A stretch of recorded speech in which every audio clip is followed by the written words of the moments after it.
अस्सलाम वालेकुम first year बेटे। Open your physics book page number 65।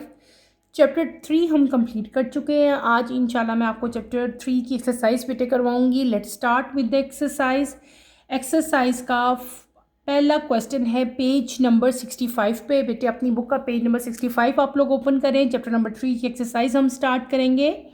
पहला क्वेश्चन हमारे पास है MCQs यानी कि मल्टीपल चॉइस क्वेश्चंस आपके पास यहाँ पे गिवन है। एक क्वेश्चन है और आपको 4 ऑप्शन दिए हैं। आपने जो आपका राइट ऑप्शन होता है उस पर आपने टिक मार्क करना है।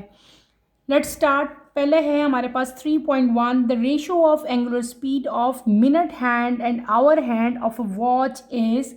रेशियो बतानी है आपने एंगुलर स्पीड की। तो बेटे द रिक्वायर्ड आंसर इज 12.1। बहुत इजी है, सिंपल रेशियो आपसे यहाँ पे पूछी है तो वो 12:1 ही होगी। एक आवर में टोटल हमारे पास 12 आवर हैं तो 12:1 ही इसका जो है वो एंगुलर स्पीड बनती है। 3.2 a body travelling in a circle at constant speed has constant velocity inward radial acceleration not accelerated. तो बेटे जो राइट ऑप्शन यहाँ पे आता है that is part B, has an inward radial acceleration. Part B को आप लोग टिक मार्क करेंगे। नेक्स्ट चलते हैं 3.3 पे। A stone at the end of the long string is whirled in vertical circle at a constant speed. The tension in the string will be minimum when the stone is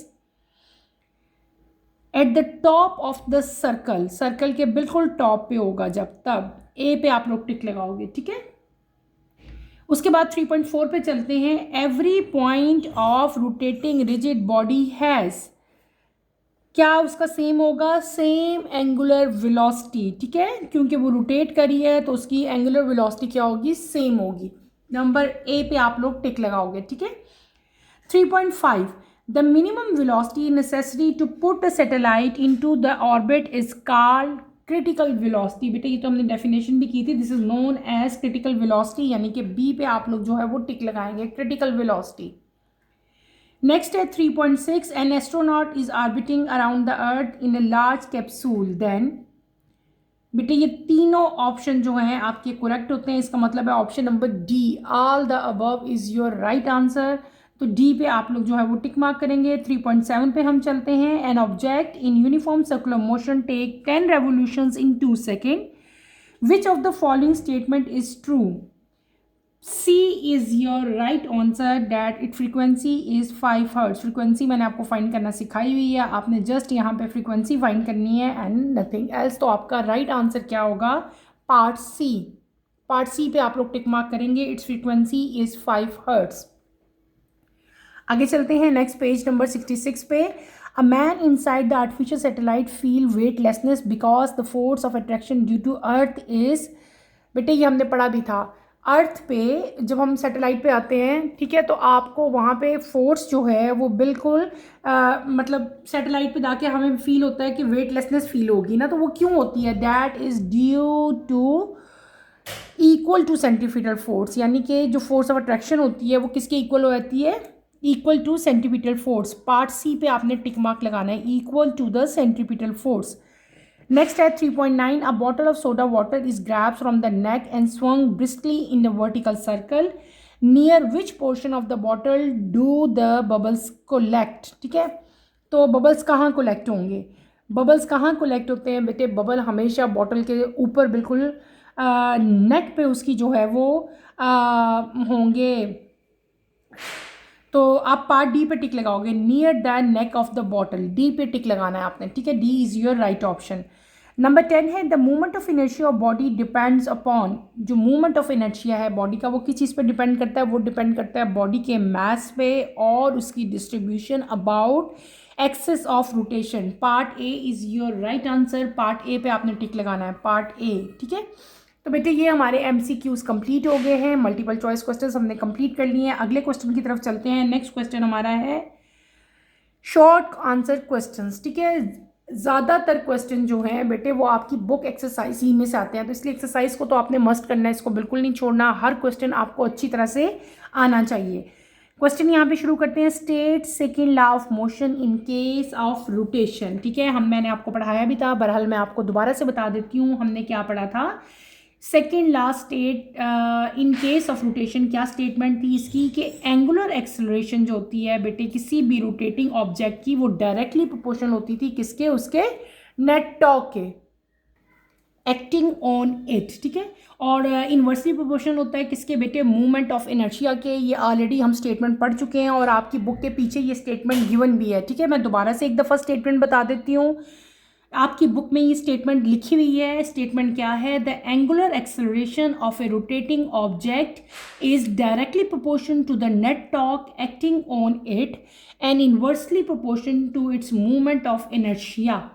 और इसको आपने थोड़ा सारा इसके बारे में लिखना है जस्ट कि T इज इक्वल्स टू, आप जस्ट इसके आगे क्या लिख दोगे, आप यहाँ पे मेंशन कर देना लिखने के बाद स्टेटमेंट कि टॉर्क जो है is equals to I into acceleration, ठीक है, I इंटू ये। इस केस में ये मैंने क्या लिखा, दिस इज टॉर्क यानी कि रोटेशनल फोर्स। टॉर्क को क्या कहते हैं, रोटेशनल फोर्स कहते हैं। ये जो मैंने आई डाला this is movement of inertia, और ये जो मैंने सिंबल डाला this is known as angular acceleration. Is that clear? ये नज़र आ रहा है जो मैंने यहाँ पे छोटी सी एक लिख दी है, ठहरे मैं आपको लिख के दिखा देती हूँ पेपर के ऊपर, मैं आपको लिख देती हूँ सिंपल। आप यहाँ पे क्या लिखेंगे कि रोटेशनल एनालॉग जो है second equation of motion F is equals to M A होता था ना, second equation of motion F is equals to M A, ये थी सेकंड इक्वेशन ऑफ मोशन। लेकिन ये हम क्या कर रहे हैं इन केस ऑफ रोटेशन, तो वो आपकी क्या होगी, torque is equals to I into ये आपका सिंबल आएगा, ठीक है। अब आपने स्टेटमेंट लिखनी है, स्टेटमेंट के बाद आपने बेटे ये राइट कर देना है और इसको आपने लिख भी देना है कि ये क्या चीज़ है, this is torque rotational force. ये क्या है, रोटेशनल फोर्स है। ये क्या चीज़ है बेटे, this is movement of inertia. इसको क्या कहते हैं, मूवमेंट ऑफ इनर्शिया कहते हैं। और ये क्या चीज़ थी, this is angular acceleration. Is that clear? तो आपने अपनी स्टेटमेंट के बाद सिंपल यहाँ पे यही इक्वेशन पुट कर देनी है और अपने यहाँ पे अपनी जो है second law of motion case of rotation लिख देना है। मैंने भी आपको स्टाइल स्टेटमेंट बताई वही आप राइट करोगे। क्वेश्चन नंबर 2 की तरफ चलते हैं। Question number 2, what is the effect of changing a position of a driver while driving in a pool? तो बेटे जो डाइवर की बात हो रही है, ठीक है, सॉरी मैंने डाइवर है यहाँ पे, ठीक है।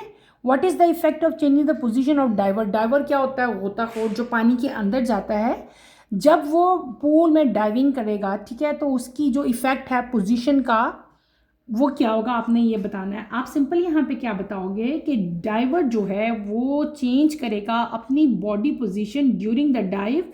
क्यों करेगा ये आप रीज़न बताओगे, to perform extra somersault and to control the spin speed by adjusting his movement of inertia. उसने अपनी मूवमेंट ऑफ इनर्शिया को एडजस्ट करना है, ठीक है। आप क्या लिखोगे, the diver changes his body position during the dive to perform extra somersaults and to control the spin speed by adjusting his movement of inertia। और इसको हम एक्सप्लेन करने के लिए जो इक्वेशन यूज़ करेंगे, आपकी बुक में भी इक्वेशन राइट है, मैं भी आपको लिख देती हूँ। आप सिंपल यहाँ पे क्या इक्वेशन लिखोगे, L1 is equals to L2, ये जो मैं राइट कर रही हूँ L1 is equals to L2, और ये L1 किसके इक्वल होती है, I1 W1 is equals to I2 W2।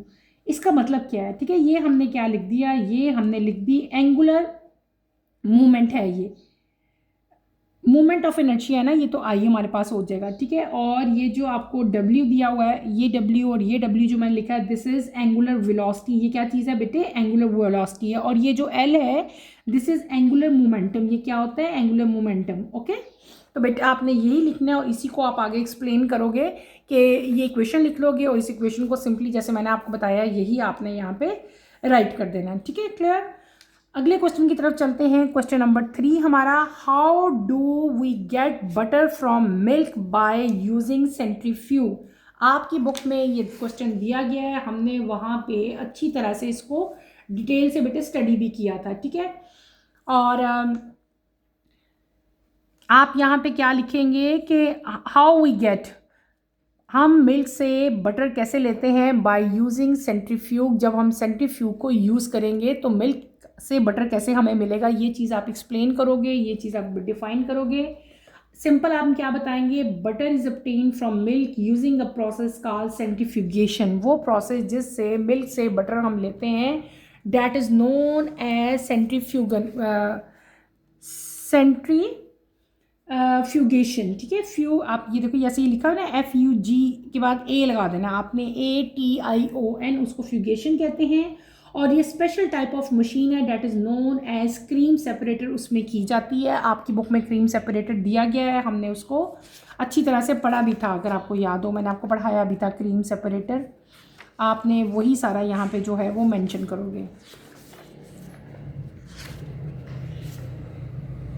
ठीक है, ये देखें, ये क्रीम सेपरेटर लिखा हुआ, ये रहा, यही आपने यहाँ पे लिखना है। ठीक है, आप सिंपली यहाँ पे बता दोगे कि milk is rotated at high speed. Milk को बहुत ज़्यादा रोटेट किया जाता है, और जब जिस स्पीड पे उसको रोटेट किया जाता है वो बहुत ज़्यादा स्पीड होती है। ठीक है, milk is rotated at high speed, और milk contain both light and heavy particles. Spinning cause the light particle to gather near the centre. ठीक है, वाइल द हैवी पार्टिकल्स जो हैं वो आउटवर्ड मूव कर जाते हैं। इस सेपरेशन से क्रीम जो है उसको ईजिली मिल्क से बेटे रिमूव कर लिया जाता है, और देन क्रीम को जो है हम फर्दर जो है अच्छी तरह से उसको दोबारा से सर्कुलेट करेंगे, और वहाँ से क्या निकाल लेंगे, क्रीम में से हम लोग बटर निकाल लेते हैं। ठीक है, अगले क्वेश्चन की तरफ चलते हैं। कुछ 3.4, mass is the measure of inertia in linear motion, what is its analogue in rotational motion, describe briefly. Question number 4 है हमारे पास।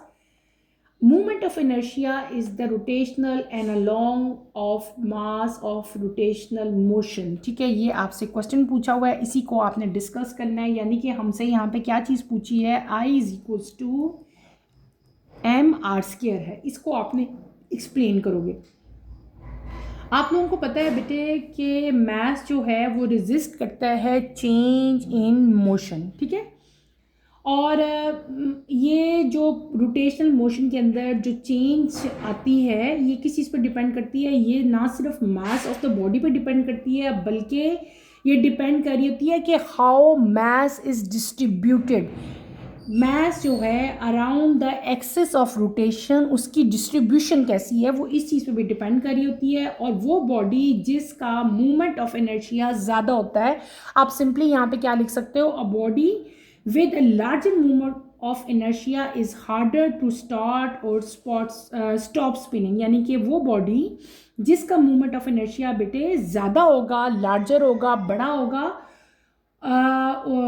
मतलब सिंपली यहाँ पे सिंपल सेंटेंस आपने लिखना है, अ body with a larger movement of एनर्जिया। यानी कि वो बॉडी जिसका मूवमेंट ऑफ एनर्जिया लार्जर होता है, उसको स्टार्ट करना या उसकी स्पिनिंग को स्टॉप करना जो है वो बहुत ज़्यादा मुश्किल होता है, हार्ड होता है। क्लियर। आगे क्वेश्चन है 3.5, why it is harder for a car to take turn at higher speed than at lower speed. कोई भी कार जब बेटे टर्न करती है, ठीक है, मुड़ती है, तो जब वो हाई स्पीड पे होती है उसके लिए टर्न लेना ज़्यादा मुश्किल है as compare to lower speed, जब उसकी स्पीड लोअर होती है। क्यों, वाई? तो यहाँ पे आप सिंपली बताओगे कि जब कार टर्न करती है सेंट्रीपिटल फोर्स जो है वो नीडेड होती है to keep in moving in a curve. जब कार ने टर्न लेना तो बेसिकली यहाँ पे जो फोर्स रिक्वायर्ड होगी वो कौन सी होगी, वो सेंट्रीपिटल फोर्स होगी ना बेटे। तो आप यहाँ पे क्या लिखोगे, centripetal force is needed to keep it moving in a curve. The force comes from friction between tyres and road. Friction से ये फोर्स प्रोड्यूस होगी between tyres and the roads. Centripetal force यहाँ पे हमें पता है आपको किसके इक्वल होती है, F C is equal to M V square over R, वही आप राइट करेंगे। अब दो चीज़ें हैं हमारे पास, एक होता है लो स्पीड और एक है आपकी हाई स्पीड। जब आपकी कार लो स्पीड पे होगी तो कार जो है it need less centripetal force, उसको लेस सेंट्रीपिटल फोर्स चाहिए होगी टू टर्न। तो फ्रिक्शन यहाँ पे एनफ होगी फॉर स्मूथ टर्न। ठीक है, आप यहाँ पे यही राइट करेंगे कि अगर आपकी कार जो है बेटे उसकी स्पीड लो हो तो हमें लेस सेंट्रीपिटल फोर्स रिक्वायर्ड होगी to turn, friction is enough for smooth turn. अगर आपकी कार की स्पीड हाई होगी, इस केस में सेंट्रीपिटल फोर्स जो है इंक्रीजेस शार्पली होगी, ठीक है, बहुत तेज़ी से इंक्रीज होगी, और यहाँ पे जो फ्रिक्शन होगी बिटवीन टायर एंड रोड में नॉट बी सफिशेंट, वो इतनी सफिशेंट नहीं होगी कि वो हमें रिक्वायर्ड सेंट्रीपिटल फोर्स जो हमें चाहिए वो हमें प्रोवाइड कर सके।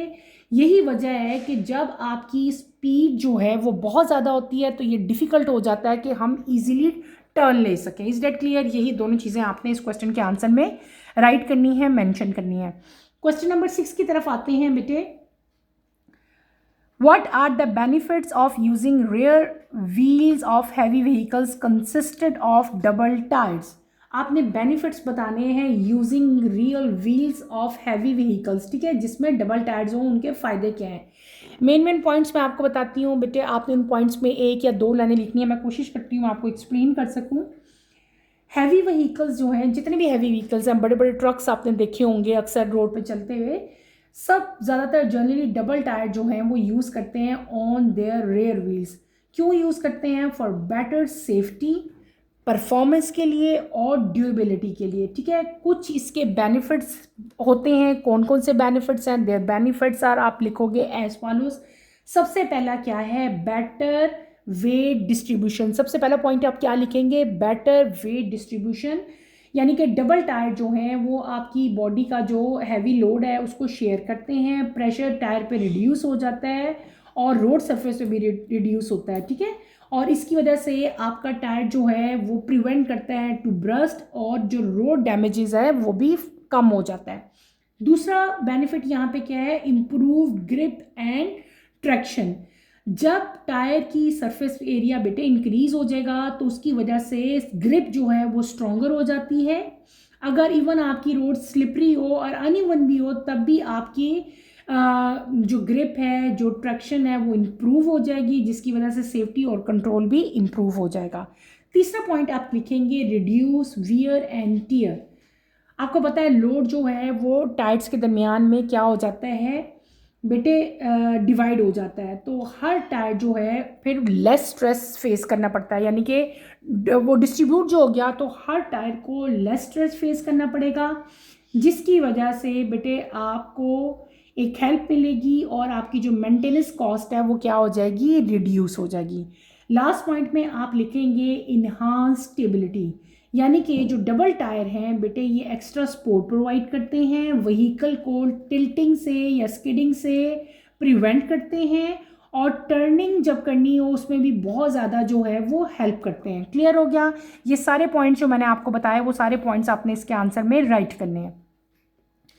अगले क्वेश्चन की तरफ चलते हैं। Question 3.7, when a moving car turns around a corner to the left in what direction do the occupants tend to fall? Explain briefly. जब बेटे कार लेफ्ट साइड पर टर्न होगी तो जो ऑक्यूपेंट्स होंगे वो राइट साइड पे गिरेंगे। क्यों गिरेंगे? वाई आपने बताना है। बिकॉज यहाँ पे पूछा था किस डायरेक्शन में वो फॉल होंगे, तो आप लोग बताओगे कि जब कार जो है वो लेफ्ट की तरफ, लेफ्ट कॉर्नर की तरफ टर्न करती है तो ऑक्यूपेंट जो है बेटे वो राइट साइड पे फॉल करेंगे। किस साइड पे फॉल करेंगे? राइट साइड पे फॉल करेंगे। और क्यों करेंगे? वाई?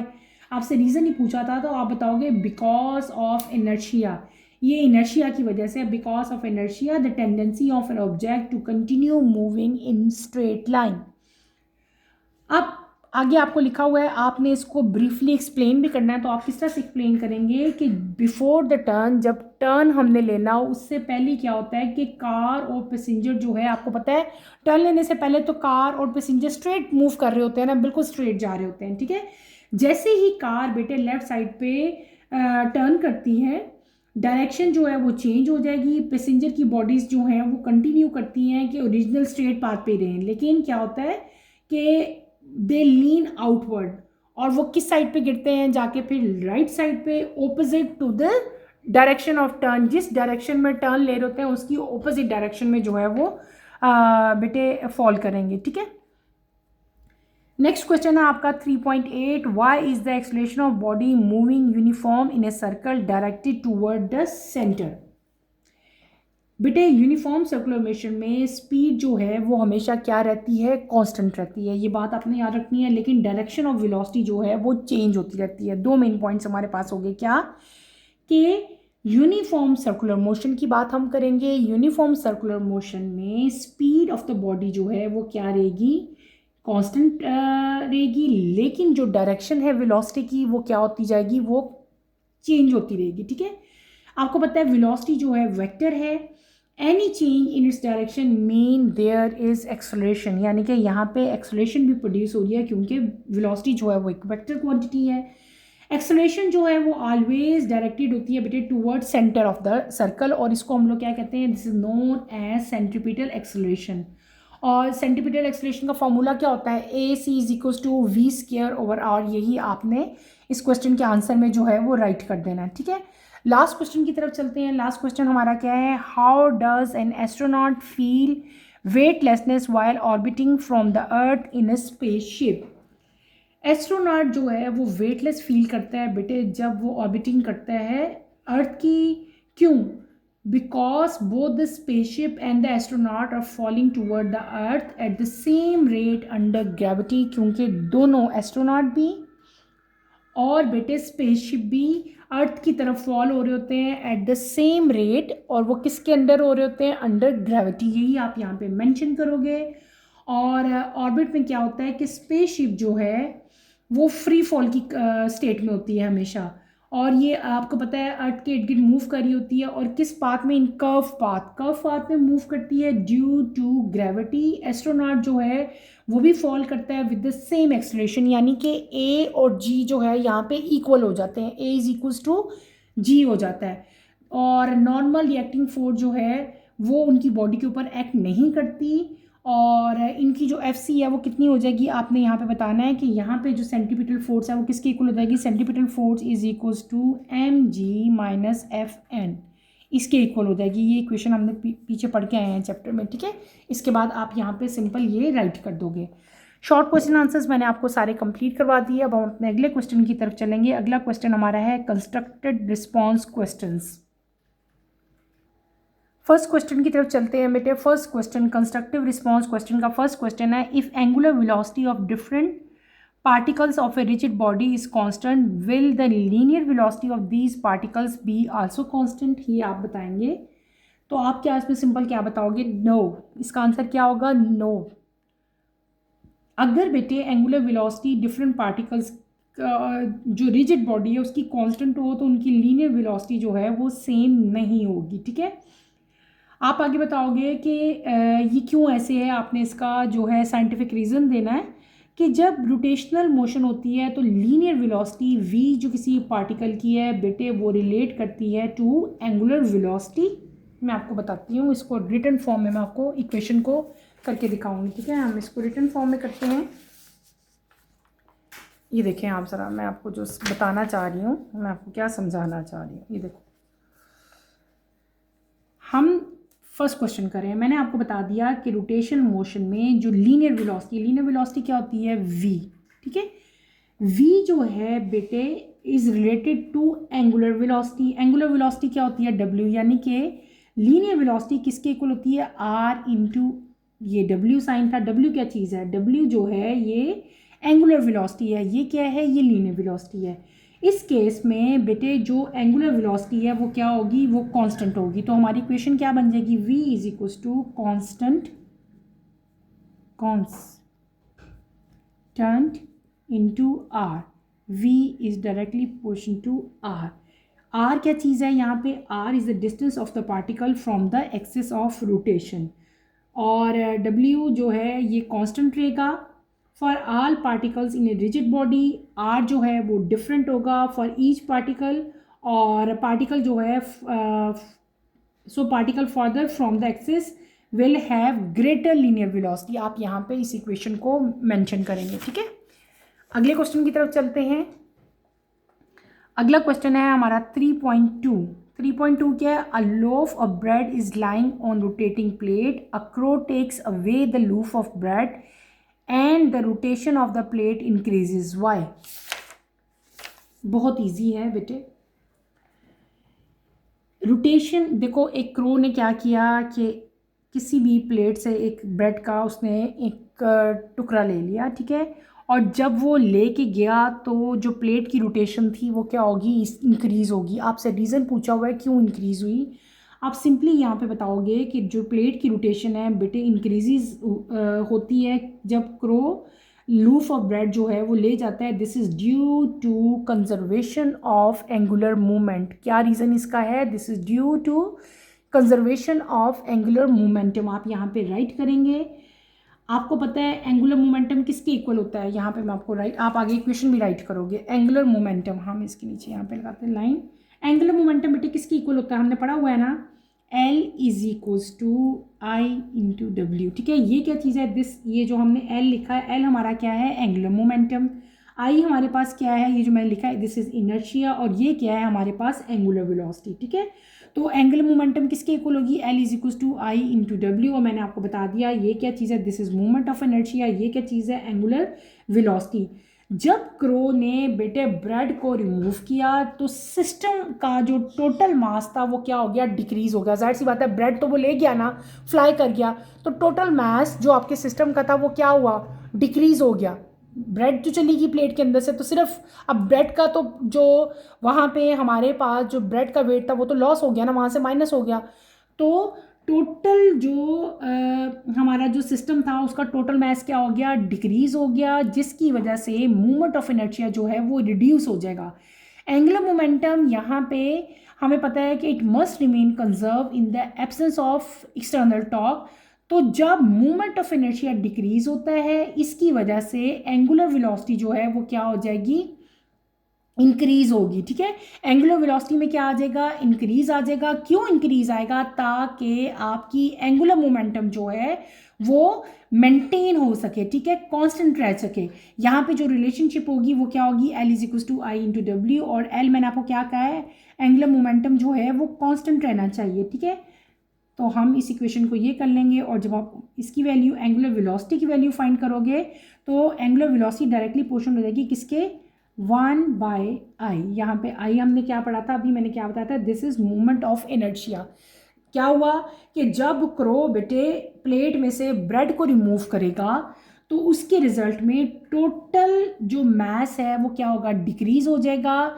मूवमेंट ऑफ इनर्शिया जो आई है बेटे वो भी डिक्रीज हो जाएगी। एंगुलर मोमेंटम जो है it should remain conserve, L को कांस्टेंट रहना चाहिए।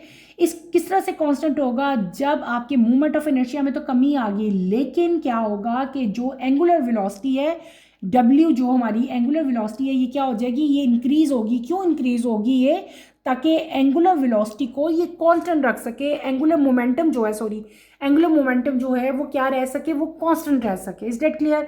आपने यही यहाँ पे इक्वेशन लिखनी है और इसी को आपने एक्सप्लेन करना है जैसे मैंने आपको अभी करके दिखाया। नेक्स्ट क्वेश्चन की तरफ चलेंगे हम। नेक्स्ट क्वेश्चन है हमारा क्वेश्चन नंबर 3। क्वेश्चन नंबर 3 की तरफ चलते हैं। What will be the time period of a simple pendulum in an artificial satellite at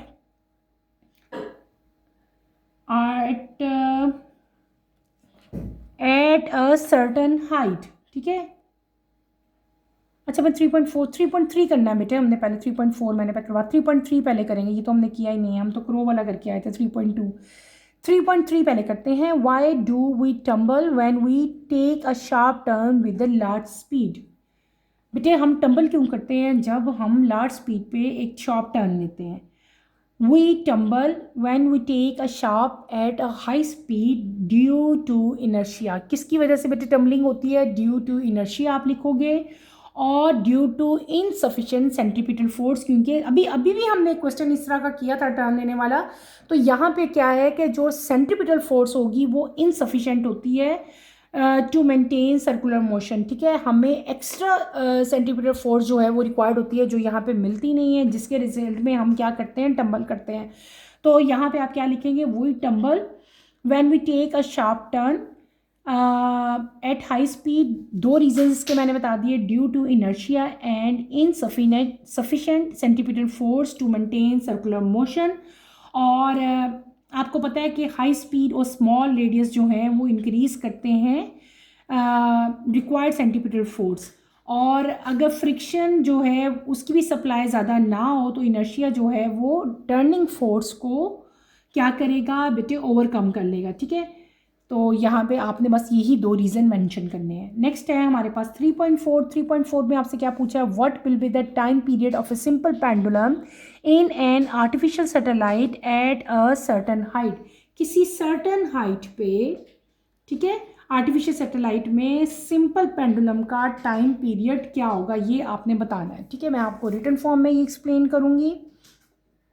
हम कर रहे हैं कंस्ट्रक्टिव रिस्पॉन्स क्वेश्चन और इसका क्वेश्चन 3.4 मैं आपको करवा रही हूँ, ठीक है।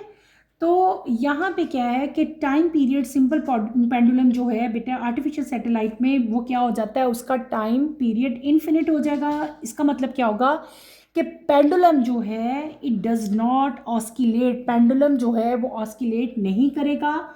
आर्टिफिशियल सैटेलाइट में क्या होता है कि बोथ पेंडुलम और उसकी स्पोर्ट जो है वो किस स्टेट में चले जाते हैं, फ्री फॉल स्टेट में चले जाते हैं, यानी कि वेटलेसनेस हो जाती है, ठीक है। और यहाँ पे जो वो ग्रेविटी एक्सपीरियंस करेंगे वो क्या होगी, ग्रेविटी हमारी हो जाएगी ज़ीरो। तो टाइम पीरियड किस चीज़ पर डिपेंड करता है, ग्रेविटी पे। टाइम पीरियड किस चीज़ पर डिपेंड करता था, 2πL/GFF, ठीक है। ये हमारा टाइम पीरियड था। लेकिन जब वो बेटे हमारे पास क्या होता है कि आर्टिफिशियल सैटेलाइट में होगा, सर्टेन हाइट में होगा, तो टाइम पीरियड क्या हो जाएगा, 2πL, और यहाँ पे जी क्या हो जाती है, सर्टेन हाइट पे जाके ज़ीरो हो जाती है। इसका मतलब है टाइम क्या हो जाएगा हमारा, इन्फिनिट हो जाएगा, ठीक है। क्लियर हो गया, समझ आ गई। आपने सिंपल यही यहाँ पे इक्वेशन राइट कर देनी है जो मैंने यहाँ पे राइट की है। और यहाँ पे आप क्या लिखोगे, time period of pendulum becomes mathematically infinite. ये क्या टाइम हो जाएगा, टाइम जो है वो मैथमेटिकली क्या हो जाएगा, इन्फिनिट हो जाएगा। और ये आपने यहाँ पे सिंपली राइट कर देना है, ठीक है। इजी सा क्वेश्चन था, इसी को आप यहाँ पे इसी फॉर्म में जो है वो राइट करोगे, ठीक है। इसी के साथ ही बेटे यहीं पे हम अपना टॉपिक ख़त्म करते हैं। इंशाल्लाह कमिंग लेक्चर में हम अपनी इसी एक्सरसाइज को कंटिन्यू करेंगे। आज हमने अपना फर्स्ट क्वेश्चन MCQs कंप्लीट किए, शॉर्ट आंसर क्वेश्चंस कंप्लीट कर दिए। कंस्ट्रक्टिव रिस्पांस क्वेश्चंस में मैंने आपको कुछ क्वेश्चन जो हैं यहाँ पे कंप्लीट करवा दिए। फर्स्ट 4 हमने कंप्लीट कर लिए। इंशाल्लाह नेक्स्ट जो है 3.5 वो कमिंग लेक्चर में मैं कंप्लीट करवाऊँगी। कमिंग लेक्चर की नोटिफिकेशन के लिए आप चैनल को शेयर करो, लाइक करो और सब्सक्राइब करो और मुझे यहीं पे इजाज़त दो। इंशाल्लाह नेक्स्ट लेक्चर में आपसे दोबारा मुलाकात होगी। टिल देन अल्लाह हाफिज़ फर्स्ट ईयर, टेक केयर बेटे, अपना ख्याल रखिएगा। अल्लाह हाफिज़।